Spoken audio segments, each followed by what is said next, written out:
Далее представляем вашему вниманию брифинг оперативного штаба по эпидобстановке в республике. Узнаем, сколько человек заразились коронавирусом за минувшие сутки и принимаемых мерах против инфекции.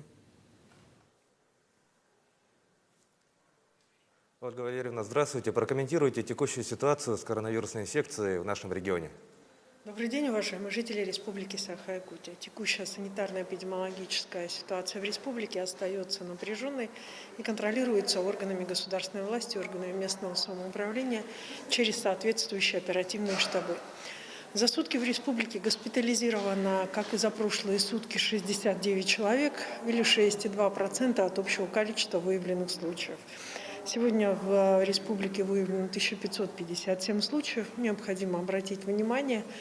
К сожалению, сохраняется та же тенденция. Хорошо, что в городе Якутске снижается количество новых случаев 44%, но увеличивается количество случаев в районах. Необходимо обратить внимание, что сегодня в стационарах лечения получают 6,9% больных, в амбулаторных условиях 93,1%. Контроль за амбулаторными больными осуществляется на уровне поликлинического звена регулярно, и достаточно часто возникают ситуации, при которых амбулаторные больные при ухудшении состояния переводятся в стационарное учреждение.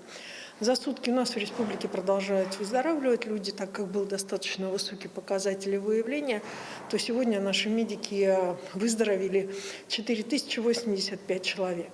У большинства пока заболевших регистрируется относительно легкое течение заболевания, что обуславливается и соответствующей вакцинацией, и особенности штамма. Но необходимо обратить внимание на то, что на территории республики продолжает действовать два штамма коронавирусной инфекции. Это более серьезный штамм, это дельта-штамм и омикрон. Их соотношение, сегодня по данным управления Роспотребнадзора, находится в соотношении 30-70. При этом необходимо обратить внимание, что дельта, она более жесткий штамм, и прежде всего она касается и бьет по невакцинированным лицам старшего поколения. Большинство из лиц, которые сегодня у нас находятся в тяжелом состоянии, это в основном те, у кого фиксируется дельта. При этом достаточно сложно она и лечится, и достаточно сложно выходит человек из вылечивания. Процедура достаточно сложная. Все ресурсы для этого сегодня в республике есть, и врачи борются, безусловно, за жизнь этих людей. Первым компонентом сегодня в республике привито 589 266 человек. Это 82,2% от взрослого населения республики. Ревакцинацию у нас прошли 58% от того количества лиц, для которых срок ревакцинации наступил.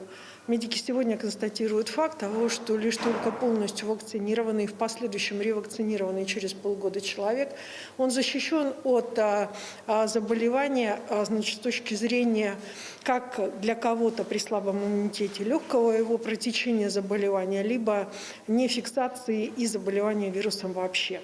Сегодня для нас очень важным является ситуация, которая отслеживание больных, которые находятся у нас в стационарах, особенно тяжелых больных, к сожалению. Их количество не уменьшается, поэтому сегодня врачи работают как с вирусом дельта, так и с вирусом омикрон. В связи с этим при все-таки острых респираторных заболеваниях, при признаках заболевания, сегодня необходимо в обязательном порядке иметь консультацию врачей.